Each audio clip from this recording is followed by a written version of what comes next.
If you knew me before, you wouldn't even look my way. And welcome back to Sullivan's Unheard Voices. I'm here with Jade.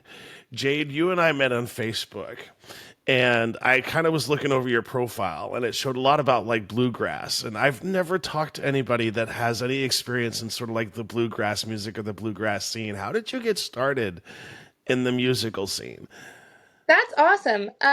Well, I started in piano lessons when I was a little bitty kid, and then I saw a fiddler in a country show when I was about 7 or so, and I was so enamored by it that I got a fiddle for Christmas that year, and I started taking lessons, and then um kind of nearby to where we lived, there's a bluegrass camp that goes on every summer called Camp Bluegrass in Levelland, Texas.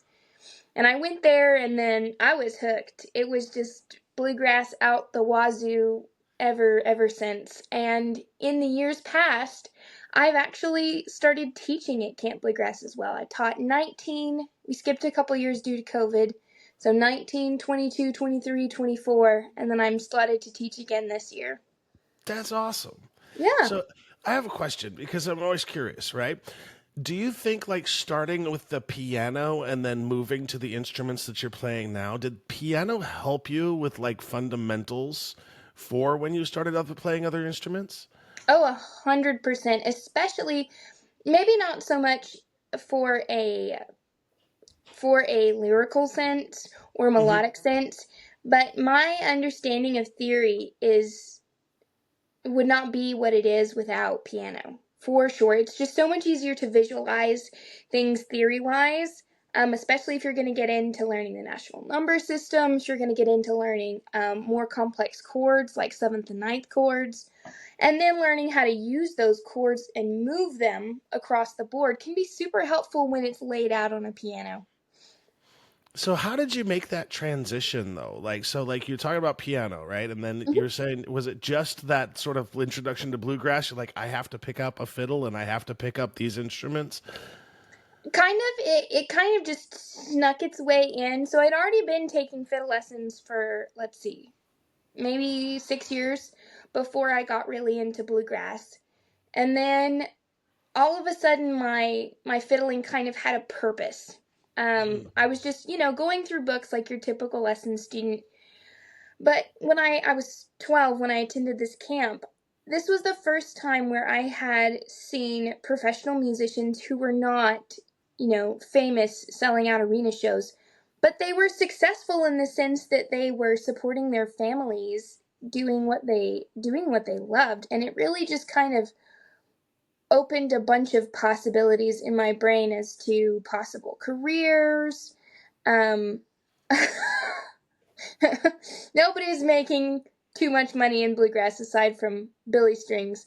But, there's a lot of people that are able to support their families and their lifestyles on, you know, a genre that gives them joy beyond measure. And that's what I'd like to do. And I always love talking to musicians because like there's this idea out there that you just hit the stage and then you perform and that's it. There's a lot of work, and I mean a lot of work that goes into getting to a level of professionalism on an instrument. And one of the instruments that I've always been a huge fan of is the fiddle because just of what you can do with that instrument. Like Yeah. it's every time I hear it, I'm like, I didn't expect that sound to come out of a fiddle. Good or bad. Right? That's a really good point. I'm a teacher and I hear a lot of both. A whole lot of both. That's so awesome. So, but like, so when you're talking about the fiddle, right? So is your approach a little bit different? Can you elaborate on that? Yeah. So like, I know a lot about like now, like about guitars and like the necessity of like the frets and the placement of the fingers and stuff like Right. that. And so if I'm thinking about the difference of like a violin and a guitar, how much difference is it from like control and making music? Does that make sense? Oh yeah, it's a big difference for sure. There's just so many other factors going on. For one thing, it's such a small scale. Interesting. And it's a very small scale, plus the fact that it's a wooden instrument with a very small body. It's more prone to intonation issues, which is kind of made bigger by the fact that there's no frets either. So you're going to run into intonation issues, and then you're going to run into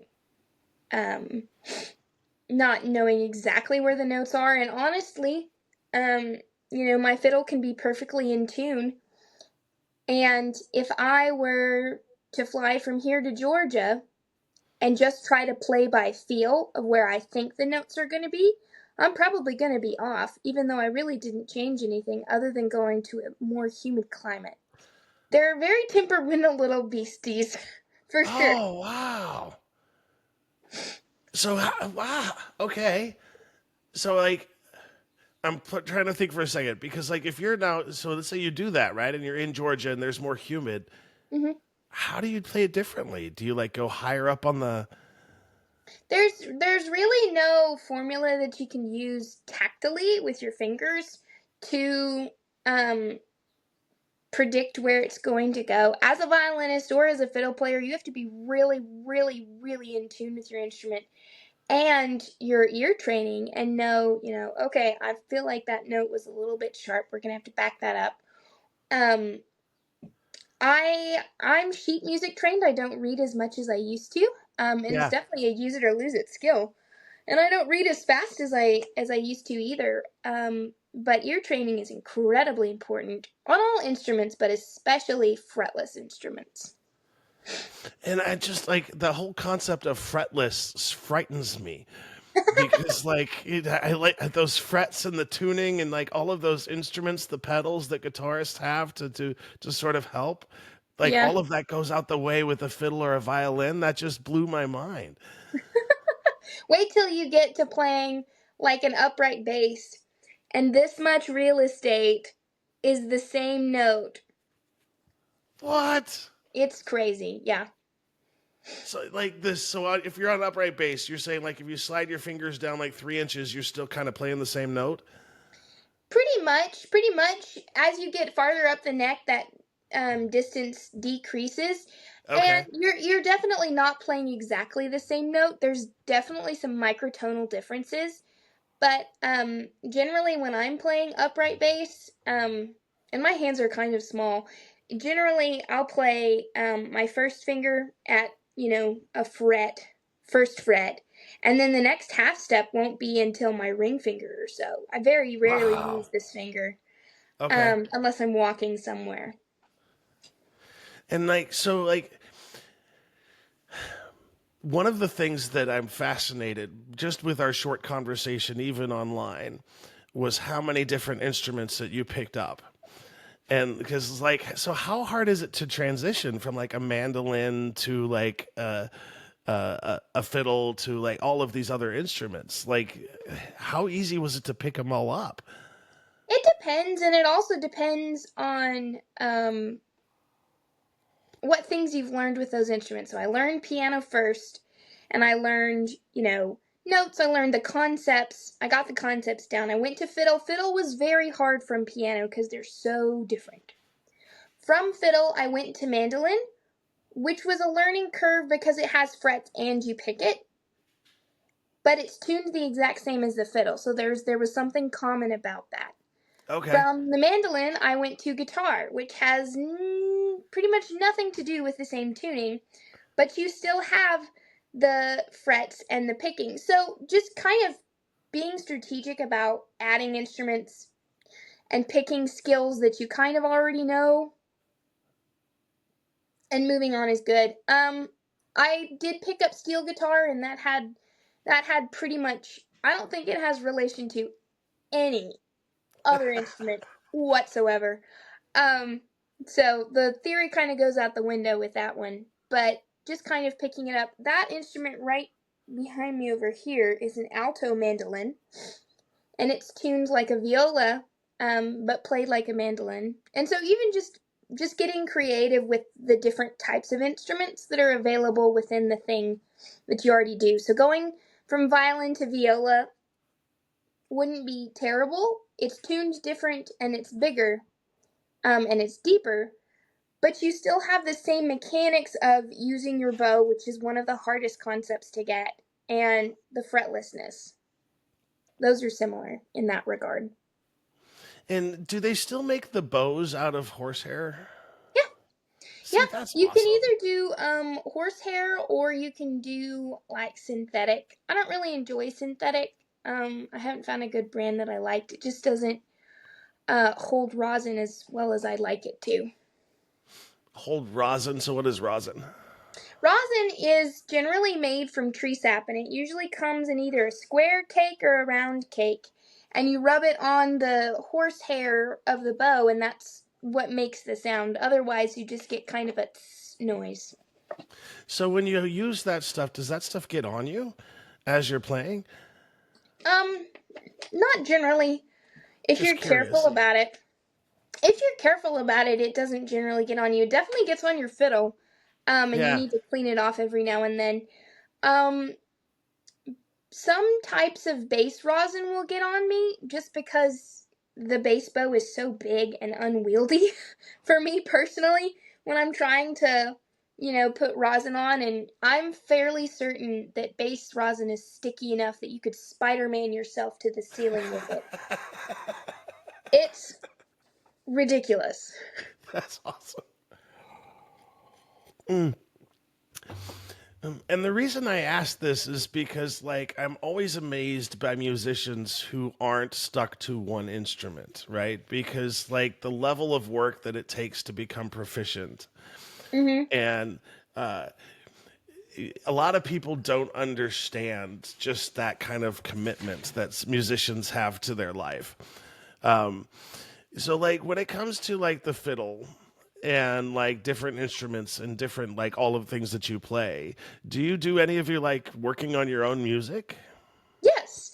So I didn't used to, and I never really thought of myself as, a songwriter, a tunesmith, whatever you want to call that. Um, until I had my first major breakup, and for whatever reason, that just kind of, it's like I'll have these life events, and all of a sudden there's a switch that's flipped on that I didn't know I had. So, like the bluegrass switch, didn't know that was a thing. Didn't know the songwriting switch was a thing. And I wouldn't call myself a songwriter in the sense that, I write a ton a week or I'm trying to make it as a songwriter, but I express my feelings through my songs and also my tunes. So I've written quite a few instrumental fiddle tunes, instrumental mandolin tunes, in addition to my actual lyric songs. And like, so you, one of the things that you had expressed to me is that you like to travel places and write songs about the places you've been. Yeah. How did that come So about? kind of by accident. I'd been writing songs and tunes for a little bit, and I've always loved traveling, but I got my first taste of international travel last year when I went to Uganda and Rwanda, Africa, and that was incredible. And while I was there, I wrote an instrumental mandolin tune for each of the three towns that we kind of stayed extensively, and I was there for about a month. And then I'm actually getting ready to leave on the 27th for Iceland, Ireland, and Scotland, in which I will be writing some more. So as I'm doing these things, I'm filming documentaries. I filmed a documentary called Mando Goes to Africa. That's It's so not released awesome. yet. It's still in like post production. Post production is taking quite a while, and then I'll film another one or two this summer when I'm gone as well. I'm so jealous that you get to go to Ireland and Scotland. It's on my bucket list for next year as well. You're gonna have so much fun. That's I'm so excited. awesome. My wallet Yeah. is not excited. My wallet's crying for help. Oh, I just got back from Costa Rica. My wallet's drained, so I feel you on that one. So, would you mind playing one of the songs that you wrote? Yeah, I'd love to. Let's see. Let's grab me a mandolin here.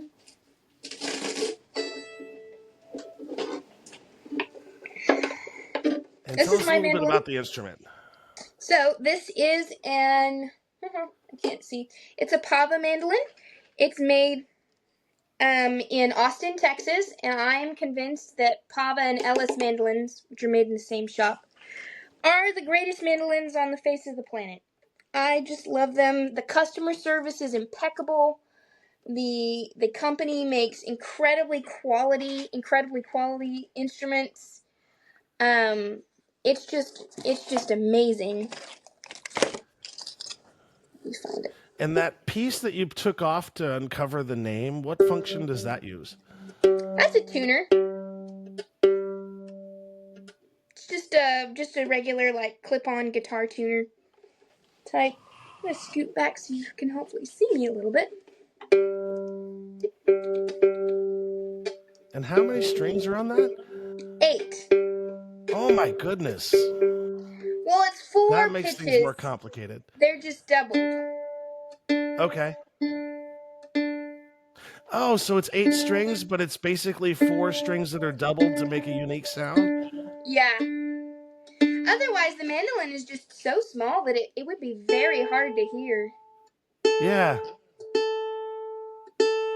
I should have tuned beforehand, but I got in right from another lesson.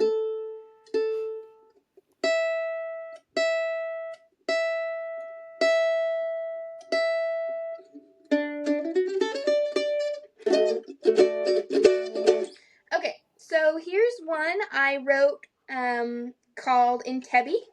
And I wrote this sitting in the courtyard of my hotel in Entebbe, Uganda.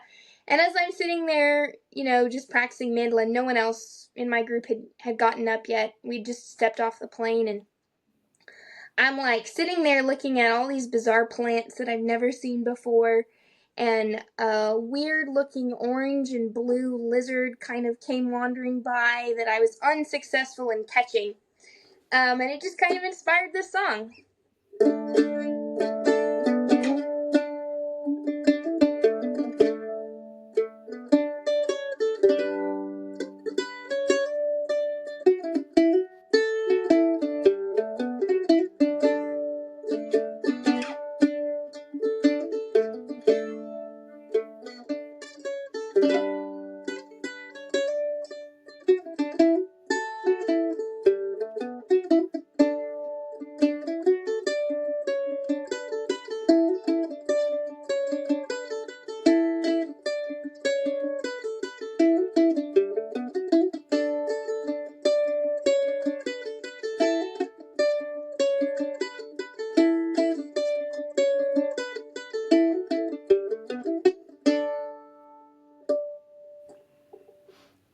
That's awesome.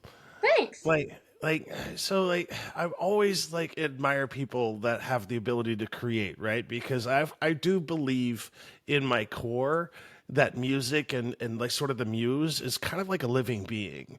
And Yeah. you never know when the muse is going to show up. And you never know when the muse is going to give you something that you have like I've got to put this down. Like, so how do you embrace the muse? Like, do you have like pads of paper where you write things down, or just kind of like capture thoughts? And Generally I'm a phone person, so I will either, if I'm alone, the muse strikes a lot when I'm driving, unfortunately. Um, and so I'll like voice notes something, or I'll voice notes a melody. The muse, I went to a songwriting camp this past weekend in western New Mexico in the Gila Wilderness, which was amazing. Put on by a lot of my friends that I really enjoy being around. And sometimes when the muse strikes you, you just can't ignore it. And so I'm sitting there mid-seminar trying to listen to somebody else talk, and I like what they're saying. They've got some cool stuff to say, but the muse struck. And I couldn't tell you what his seminar was about because I wrote a song. I wrote a song during it. I'm just over there in the corner, like typing it out. that's And it was awesome. brought on because I'm in college, and while I was gone, 2 of my buddies graduated, and I was sitting there in my chair thinking about what other things have I missed in my buddies' lives because I'm a musician, because I'm gone all the time. Yeah. Because sometimes, like, as if you're touring, you're on the road, and you're all like performing and all that stuff, it kind of can be a lonely lifestyle. Yeah, and even just the fact that we have opposite schedules. I Yeah. work a lot on the evenings and weekends. They work a lot during the week. I'm generally free on Mondays and Tuesdays, and they're not. And may I ask about the money in the guitar in the Yes. mandolin? Like, So there's a very famous bluegrass song called Long Journey Home, and the chorus goes, Lost all my money but a $2 bill, $2 bill, boys, $2 bill. I'm on my long journey home.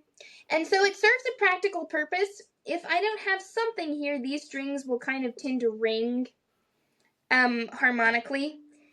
But most people just have boring strips of leather, yeah, and I have a $2 bill. And that's it's so it's really awesome. fun. I love how the cultural reference is there too. Yeah. Yeah. How about a song that you picked up from the fiddle? Yeah. Set this over here. I'm moving over the summer after I get back from the trip, and I'm preparing to be gone for, more than a month. And so things are stacked precariously in here. I know how that goes. Just trying to not disturb the piles. And what kind of fiddle is this? This is actually 100 years old this year. It was Wow. made in Magdeburg, Germany in 1925 by a shop called Heinrich Herbelein Jr. They don't make them like that anymore, do they? No, this one's fairly beat up, um, but I could not ask for a better fiddle. I've played some very expensive fiddles in my time, and um, I just love this one. And I got it for free. That's so Growing up awesome. in New Mexico, my neighbor one day came across the street and he said, "Oh, hey, my parents played fiddles, and um, we're moving. Do you want them?" I go, "Sure." And lo and behold, it's one of them was unrepairable, but this one here has been with me for, I don't know, more than 10 years. And it's incredible. It's been a wonderful piece of equipment.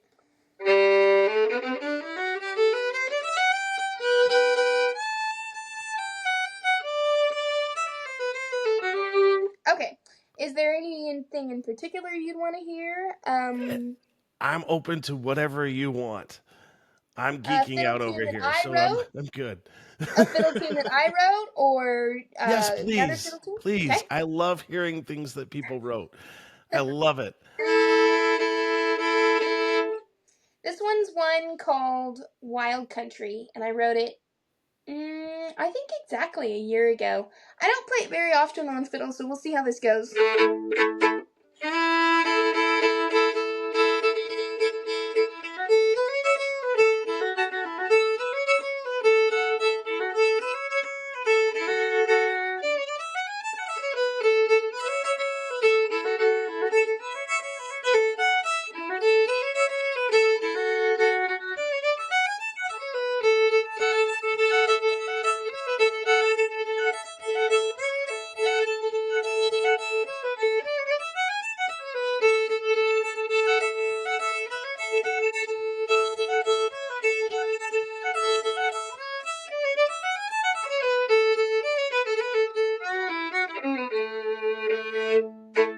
Kind of botched the ending there a little bit, but I wouldn't have even known. That's so awesome. Like that's such a talent. Like okay, that is such a challenging instrument to play just based on how I'm looking at it. Like how do you get it to where like there's no frets? Like oh my goodness.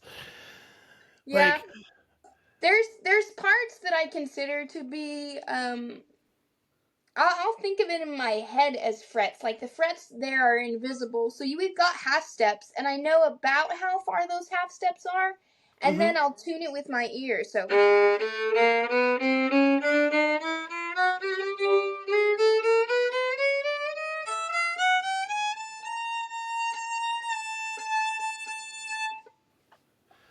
Okay, And like, how important is the warm up piece then? So like, you want to make sure that you're out there on the stage and like warm up and do all that tuning and stuff like that. I mean, does that require more time for that instrument than it does for like a guitar or different, or like a mandolin, for example?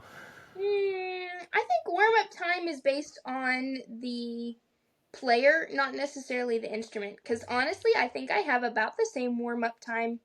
In fact, I might have more warm up time on mandolin. Um, you generally need different things on stage, especially with fiddle and mandolin, but most especially with fiddle.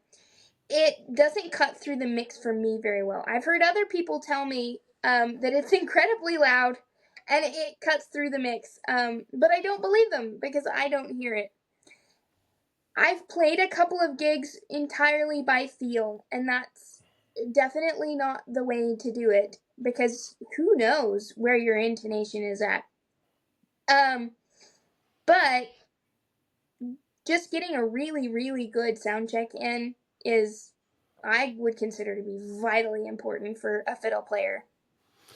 I can see that now because it's like not an electric instrument where you have like monitors and feedback. And so I get what you're saying. Like if you're on stage, it's hard to sort of hear yourself with all of the other instruments just because there's no electrical push, if you will.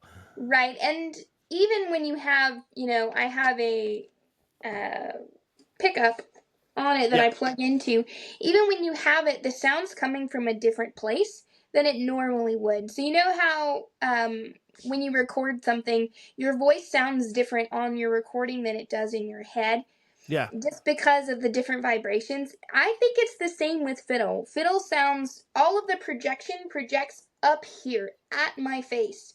And so it's very different when you hear it coming from another spot. Interesting. Oh, and I would imagine the like the vibrations and everything from the fiddle itself, because it's sort of attached to your chin, Yeah, has a lot on how you hear it yourself. yeah. I feel a lot through my jawbone from the chin rest of the fiddle. That's fascinating to me. And like, so like when you're on stage and you're playing like a live performance, like how do you maintain, like, because like you said, it's kind of hard to hear. So are you kind of, you're saying kind of playing by feel in some instances? Um, Only in some instances where it's absolutely necessary. I really don't enjoy that. Those instances would be like a dive bar with not a very good sound guy, or an incredibly loud environment. Maybe it's outside at a festival. My ideal amplified fiddle environment is either, and it depends on what kind of a band I'm playing with. If I'm playing with electric instruments, in-ears are my go-to because Okay. I can turn everything else down and I can turn myself up, and it'll help mitigate some of that. If I'm playing with a bluegrass band though, and you have a sound guy who knows what he's doing, oh my goodness, it's perfect. Either in-ears or floor monitors at that point are perfectly fine. Um, the more you work with professionals and people who know what they're doing and people who are welcoming of suggestions, the better it is. So if I ask the guitar player, hey man, your stage volume is a little bit much for me. Can we bring it down a little bit? And he's receptive to that. That's a whole different scenario than just trying to muddle through it. And I appreciate you saying that, right? Because like one of the most important things that I have found over the years in terms of music is the sound part of it. And so many venues that I go to where there's a difference between a venue that has been built for musicians or with musicians in mind versus a venue that's just has a stage thrown up. Right. And A like box in the how corner. yeah. And it's like, here's your one PA and your four things, and that's it. And like, Yeah. that's gotta be like challenging.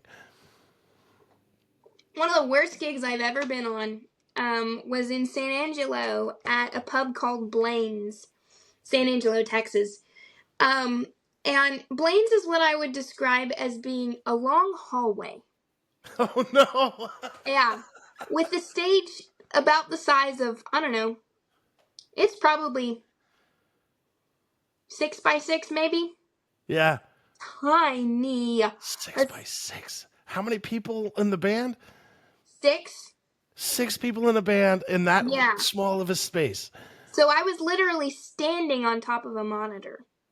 Oh my goodness. Just standing on a monitor that whole night. But the drums were so close to me that every time the drummer hit the snare, my hearing would completely go for a couple of seconds. And I had earplugs in. Like, never again.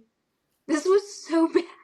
Wow. You just can't fit that many people on there, and even just the logistics of trying to have speakers that are loud enough to go the length of the room and bouncing off the brick walls on either side that are super narrow was just kind of insane to me. I could only imagine like it would be hard to keep in tune. It would be hard to sort of all that other stuff because there's just no way you can get high quality sound in a place like that. Yeah. And as much connection as I had with the monitor that night via my boot heels, Yeah. it wasn't quite enough. Do you remember the first time you ever got on stage? I do. What was that like? Got on stage to play or just got on stage, period? Got on stage to play.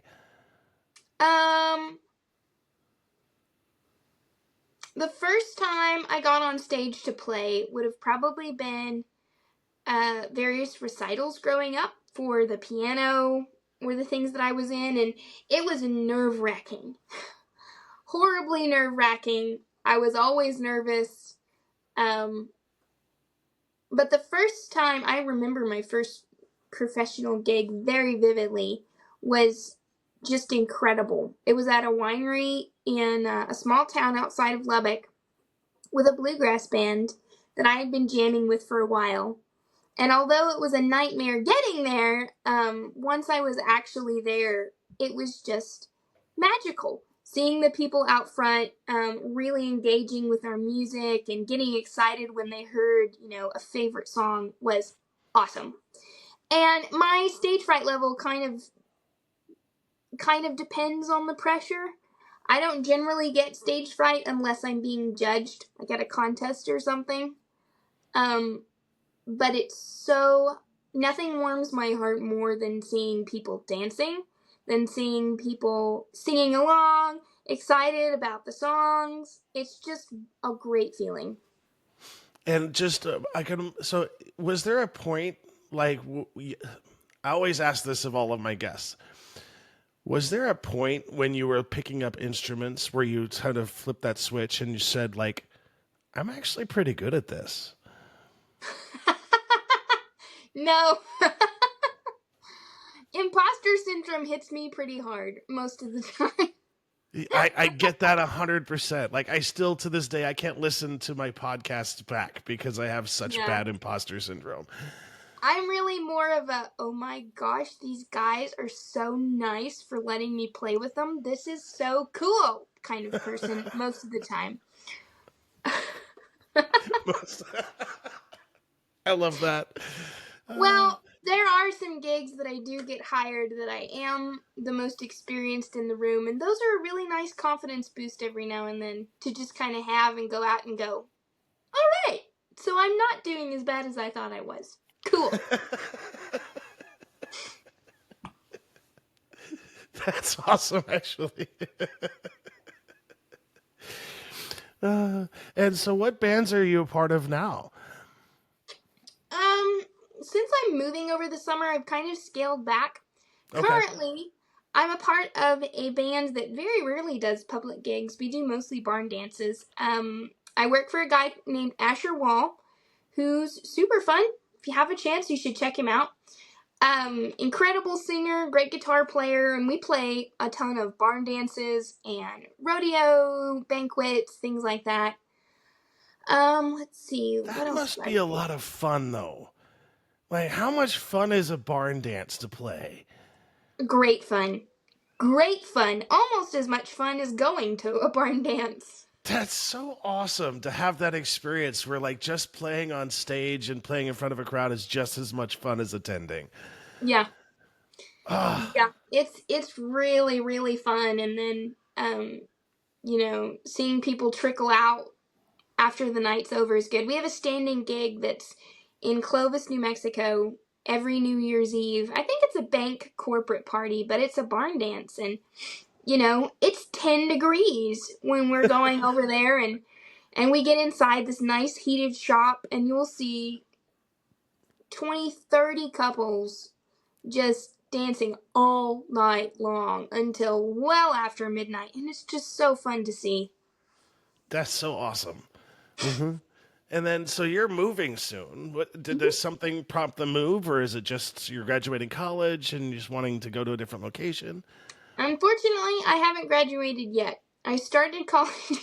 I started college in the fall of 2020, and I'm still not done because I've just prioritized other things, and I've also taken a bunch of classes that I didn't need necessarily for my degree, Yeah, but I felt were important to my education. Like, I've had music-specific marketing and business classes. I've had like a copyright and licensing class, a couple different things like that. Anyways, I've transferred schools a couple of times, and I'm now going into my senior year at East Tennessee State with a degree in bluegrass roots and old time music, that's so awesome. which is awesome. But I need to be there in person my last year to do my senior capstones and some ensembles, different things like that. So you have ensembles as part of your graduation requirement? Not part of my graduation requirement, but this particular school has some incredible ensembles that I feel like I don't want to leave college without being a part of. That sounds like an awesome experience. Their premier bluegrass band is called the ETSU Bluegrass Pride Band, and they play big name festivals, big name venues, a cruise every year, and then there are different types of ensembles after that are just filled with equally good, incredible players. That's so awesome. Would you mind playing something bluegrass for us? Yeah. Let's see.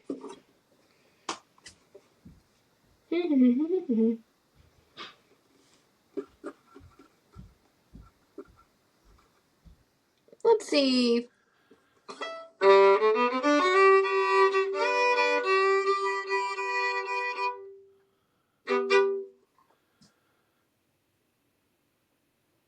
Trying to think of one that I could do. Sorry to put you on the spot. Let's see. 1, 2.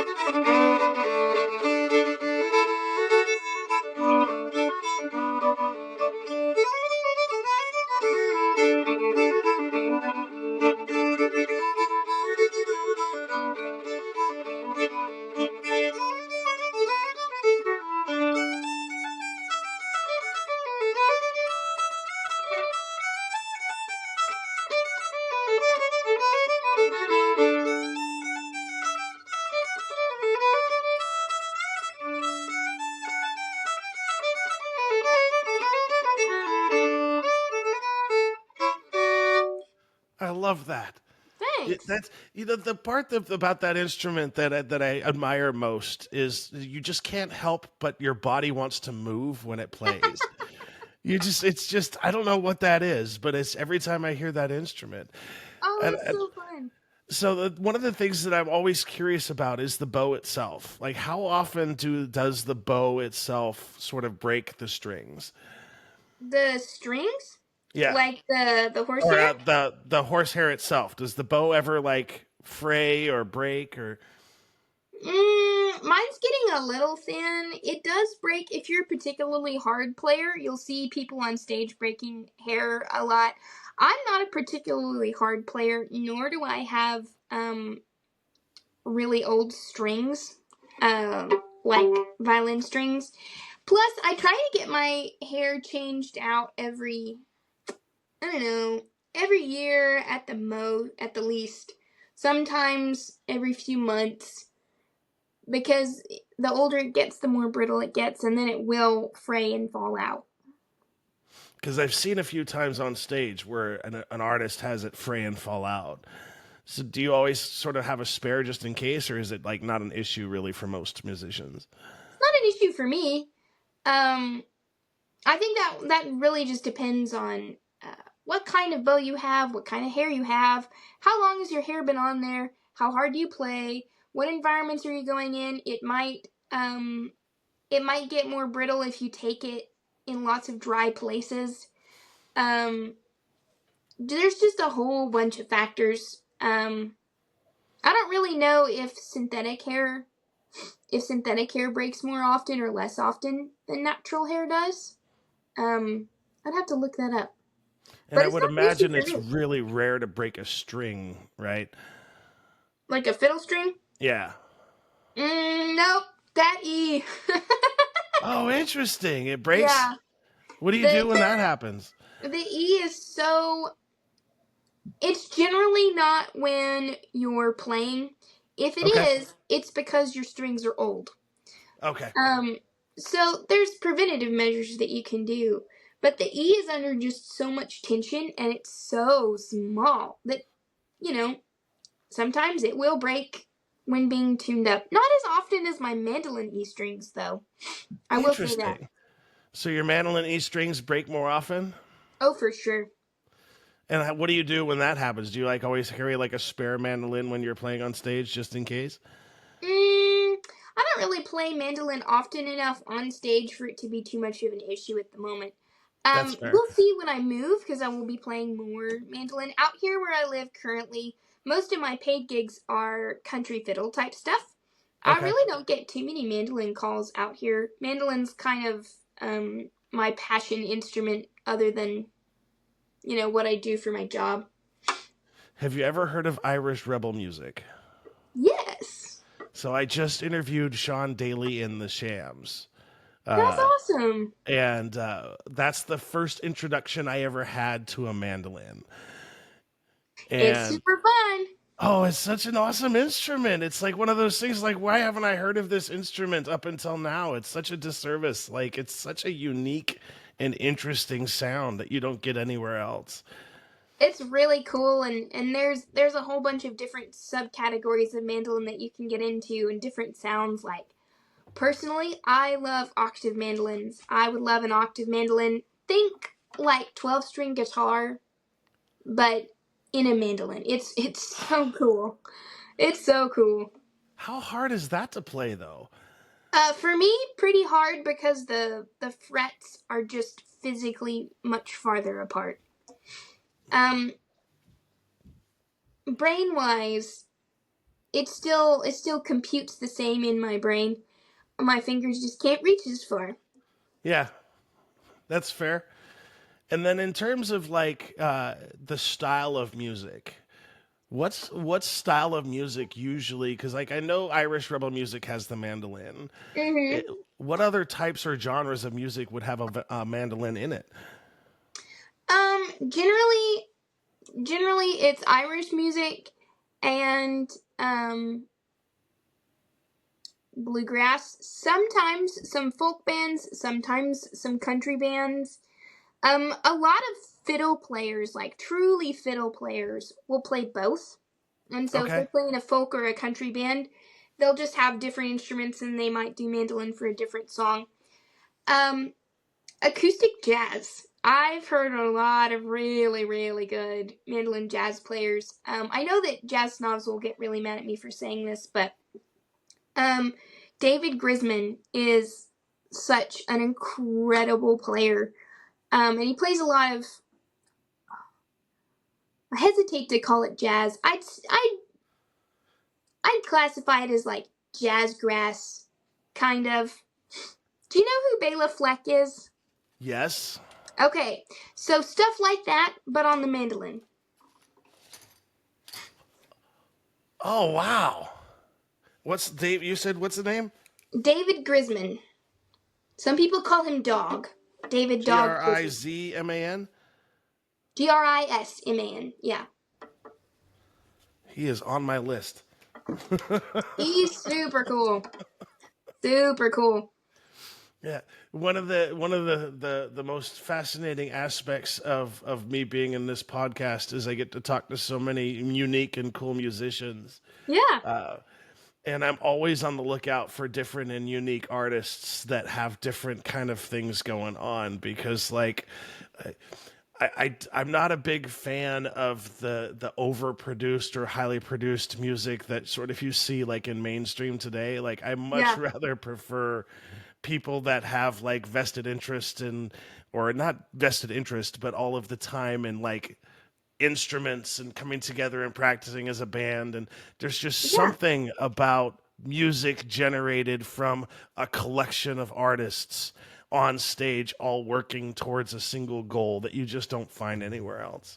Well, and it's really cool because I have been in the studio and I know a lot of the different techniques that we can use to make it easier on ourselves. It's really cool, especially David Grisman does this, and a few other incredible artists that I know will do live takes in the studio, and they'll just produce this absolutely incredible thing. First or second try, one take, one and done, and it's just the coolest thing. It's the coolest thing ever. And are you going to be in the studio hopefully in the near future? Hopefully, yes. I will be in the studio fairly soon for other people's projects. I do a lot of stuff like that. And then I'm hoping to start recording stuff for my EP come August or so. I have enough songs. I just need to kind of decide what I'd like to do. And a lot of it will be songs I wrote in Africa. Some of it will be some vocal tunes that I wrote fairly recently. I wrote a song, I think, last week that I want to be on it for sure. See, I will make this commitment to you now. When you have your EP done, like, let me know and I will have you back to talk to you about it because I'm so excited to see what comes next. I'm excited. There's probably going to be a bluegrass cover of Rosanna by Toto on there. Oh, probably. That's awesome. Probably. We're still figuring that one out.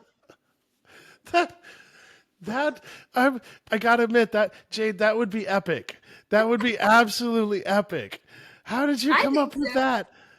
I was listening to it the other day, and in my head I was thinking, that could be a banjo part. That could be. The hardest part so far is going to be me learning the guitar solo on fiddle and finding a upright bass player who can play those crazy bass riffs on upright. I found one or two that I have in mind.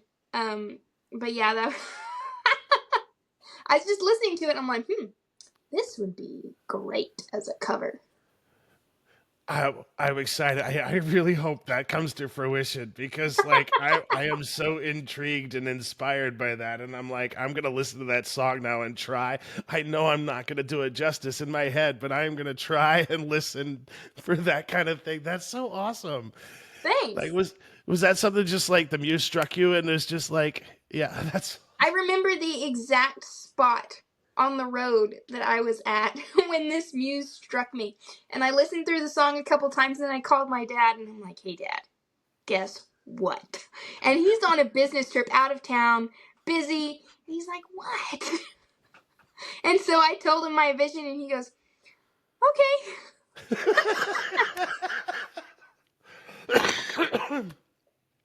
Oh God. That sounds like my dad in so many ways. You have no idea. He's heard a lot of ideas from me, and let's just hope that this one actually happens. Can't see the vision yet. He can't see the vision yet.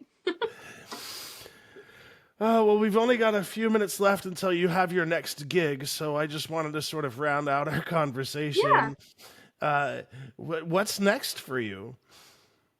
So what's next is I'll be headed to Iceland on the 27th, and I'll play with a group of people in, not in a performance setting, but in a jam, which is really cool. Bluegrass people in Iceland. Who would have known? pause for a second. Let that sink in for a moment. How amazing is that experience going to be? You're going to be at a jam session of bluegrass in Iceland, of all places. It's gonna be incredible. How did you discover that? So I'm taking lessons from a guy named Steve Smith, who's, in my opinion, one of the greatest mandolin players on the face of the planet. He went to Iceland last summer and met a bunch of people over there. And when he heard I was going, he's like, all right, here's who you should contact. So I did. That is so awesome. Yeah. Mm-hmm. So then I'll head to Scotland for a little bit, and then I'm assisting a professor at ETSU at a bluegrass festival in Western Ireland the first week of June. And I think running merch for some of my buddies that are playing in it. And then, I'll knock around Iceland. I'll knock around Ireland and Scotland until July. I'll come back, teach a bluegrass camp at ETSU, fly back to Lubbock, drive 4 hours, do a gig, drive back, teach another bluegrass camp, and then I'm moving. So, really busy summer. Yeah, not a whole lot of time for lollygagging around. And how can people find you if they want to follow you? Yes, so I'm on all the social platforms. I think it's mostly Western strings music across all. So I have a YouTube channel under my name, Jade Throneberry. Throneberry, not Thornberry. Yes, very important, people. Very important. Very important to make that distinction. And then I have a Facebook page under my name. And then TikTok is Western Strings Music. Instagram is Western Strings Music. If you're interested in the more travel side of things and my documentary filming adventures, I have a sister page on Instagram called Roaming Strings. But yeah, other than that, it's either Jade Throneberry or Western Strings Music. Thank you so much, Jade. I really appreciate it. And I'll end today with the way I always end this podcast. Be kind, you all. We are on the same planet. We share the same air. And really, being kind is just so much easier than being mean. Jade, thank you so much for being here today. I have really enjoyed this interview. And oh my gosh, your talent is going to bring you places. And I'm excited to see where it's going to take you. Thanks so much, Shawn. I really appreciate it.